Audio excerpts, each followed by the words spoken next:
बोला ना. उपस्थित सर्व संत मंत भिक्षुक वासनिक अच्युत गोत्री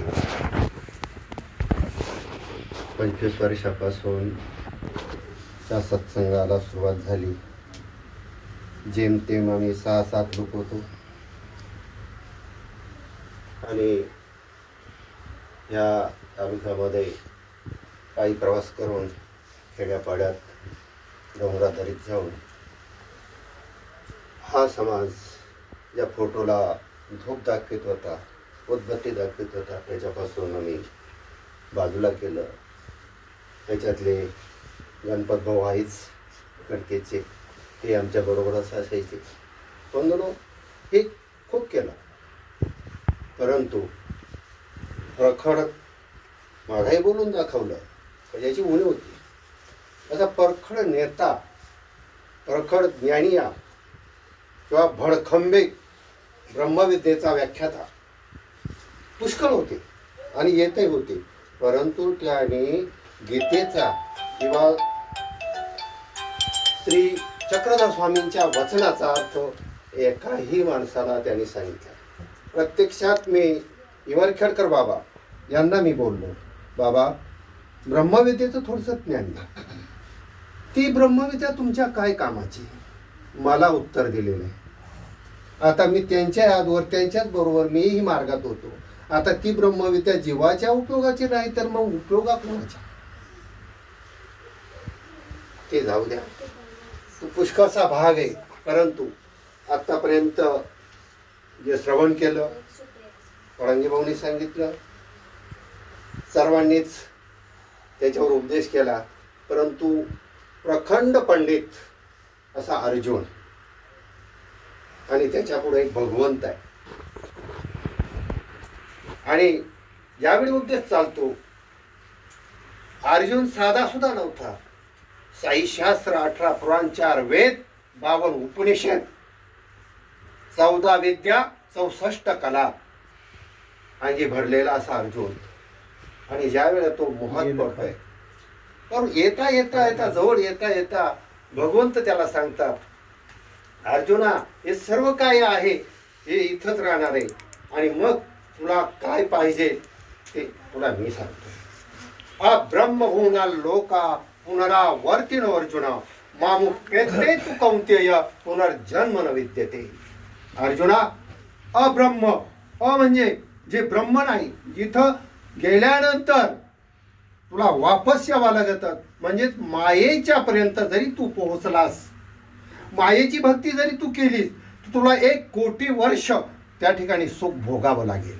परंतु परत तुला ह्या मृत्यू लोकात यावं लागेल, परंतु तुला मनुष्य जन्म मिळेलच ही शाश्वती नाही. आणि म्हणून अब्रह्म भुवना लोका पुनरावर्तिनो अर्जुन, आणि अर्जुना तुला परत माघारी ह्या मृत्यू लोकात या, पुनर्जन्म न विद्यते. आणि जर माझी अनन्य भावाने तू जर भक्ती केलीस, तर मग मात्र तुला मी माझं जे स्थान आहे अच्युत पद, ज्याला मोक्ष म्हणतो, मोह अधिक अक्ष, जो ज्याचा च्युतपणा म्हणजे त्याला खाली येणे नाही, आणि मोक्ष मोह अधिक अक्ष जो अक्षय आहे, ज्याचं अक्षय पद आहे, ते तुला मी देणार आहे.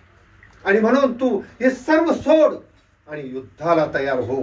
आणि युद्ध करून, आणि तरी अर्जुन मोहग्रस्त झालेला तो पुन्हा पुन्हा भगवंताला विचारणा करायचा, प्रश्न करायचा. आणि त्याचे प्रश्नच असे होते की भगवंत सुद्धा थकून जायचे, कारण खरंच काय माणूस आहे, काय याची उत्तर द्यावी. आणि ते भगवंत अर्जुनाला उत्तर देत होता. आणि शेवटी सांगितलं, मन्मना भो मद्भक्तो मध्याजी माम नमस्कुरु मामे वैशेष सत्यम ते प्रतिजाने प्रिय. आणि तुला प्रतिमेने सांगतोय, अर्जुना तू हे जे मन आहे, तुझी बुद्धी आहे, तुझं जे सर्वस्व आहे, ते एक इच्छेनं तू मला फक्त शरणी, आणि मग तुला मी माझं जे काय आहे, जे सुख आहे, ज्याला आपण मोक्ष मोक्ष असं म्हणतो, अच्युत पद असं म्हणतो, जे अविनाशी पद असं म्हणतो, आणि तेच आमच्या श्री चक्रधर स्वामींनी या कलियुगामध्ये माई भट्टाला प्रथमताच उपदेश केलाय. तो उपदेश काय? माईभट्ट काही साधा नव्हता. तोही पुष्कळसा विद्या, म्हणजे त्याच्याजवळ सर्व भांडवल होतं. परंतु जे मुख्यतः जे आहे, जसंच आमच्या भाऊने 15 वर्षापूर्वी या महाराष्ट्रात पायीभ्रमण केलं. कधी कधी आम्ही असायचो त्यांच्याबरोबर आणि प्रखरपणाने सांगितलं, तुम्हाला हेच करावं लागेल, मला ह्याच ठिकाणी यावं लागेल. डळमळीत नाही. आम्ही डळमळही पाहिली आणि त्यांचं तत्वज्ञानही पाहिलं, त्यांचा प्रखर विचारही पाहिला. कारण 10-5 वर्ष आपण ह्याच्यामध्ये फिरलो आहोत. आणि तसंच हे कार्य आज श्री चक्रधर स्वामींनी माईभट्टाला उद्बोधित केलं आणि मग सांगितलं, अरे हे काय? आणि मग सांगितलं की तुला ह्या जीवाची संस्कृती छेद होईल, मग याचा नाश होईल, याची काही प्रचिती आहे का? आणि मग मात्र माईभट्ट खाली गप्प बसले आणि मग विचारलं की नाही, आता इथं आपला उपयोग नाही. आणि मग त्यांनी सांगितलं की हो.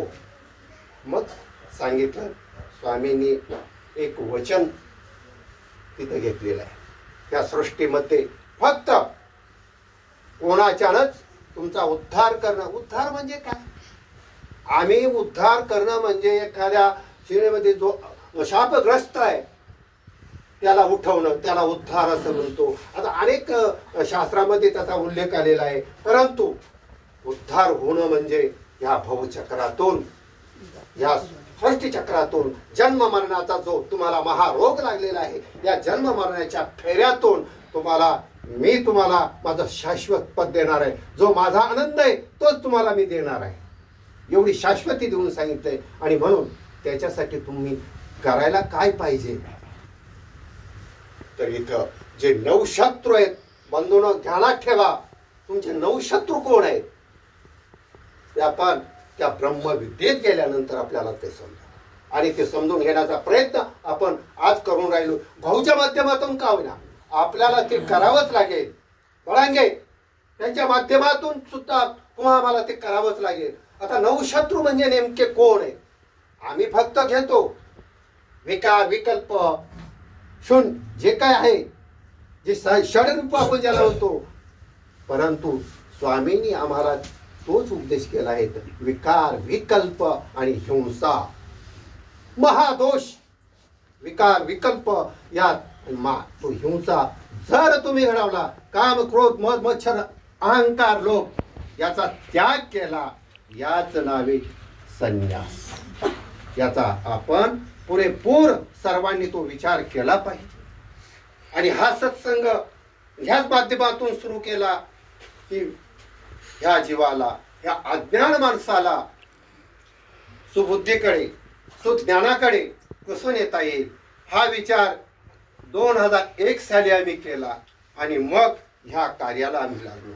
10-5 लोक जमा करून आणि मग ह्या सत्संगाची निर्मिती झाली. गावोगावी जाऊन, खेडोपाडी जाऊन आपल्या स्वामींचं तत्वज्ञान, गीतेचं तत्वज्ञान आणि लीळाचरित्राचं तत्वज्ञान या समाजापुढं मांडावं आणि त्याच्यातले 2 शब्द आपण यापुढे घ्यावीत. आणि त्याच मार्गाने आपण जसं यद्यद्याचरती श्रेष्ठ तत्तदेवेत्तरो जन, जसा एक श्रेष्ठ पुरुष घरातला असेल, गावातला असेल, तालुक्यातला असेल, जिल्ह्यातला, महाराष्ट्रातला, नवे दिल्ली पार्लमेंटचा असेल, जसा तोही चालतो, त्याच्याच पावलावर पावलं देऊन आपण ही सर्व मंडळी चालतो. तशाच प्रमाणे ह्या तत्वज्ञानाच्या पावलावर हे तत्वज्ञान घेऊन तळागाळातील माणसांच्या गळी उतरवणं, त्यांना साथ देणं, उत्स्फूर्त करणं आणि ह्या मार्गाला सन्मार्गाला लावणं आणि हा उपदेश देऊन अनेक मार्गाचा जो छेद आहे, अनेक वाईट मार्गाचा जे कृत्य आहे त्याचा निषेध करून आपण सन्मार्गाच्या म्हणजे ईश्वरीय तत्वज्ञानाच्या मार्गाने आपण पुढे जाऊया. आणि हा सत्संगाच्या मार्गाने आपण आणखीन उत्स्फूर्त. आता सांगितलं की भाऊंचा कार्यक्रम किती तारखेला आता सांगितलं, 25 डिसेंबरला. आणि तो एक सत्संग असा आहे जीवनातील एक अनमोल आणि सुवर्ण अक्षराने लिहून ठेवावा असा तो एक दिवस उगवेल. आणि म्हणून सर्वांना एक नम्र विनंती करतो की आपण सर्वच त्या ठिकाणी यावं आणि तो आपल्या जन्म मरणाच्या फेऱ्यातून आपण कसं मोकळं होणार आहोत आणि ते ब्रह्मविद्येचं तत्वज्ञान बाहूंच्या अशा स्वर अक्षराने आपण घ्यावं हीच सर्वांना विनंती करतो आणि माझ्या शब्दांना या ठिकाणी विराम देतो. जय श्री कृष्ण, जय महानुभाव.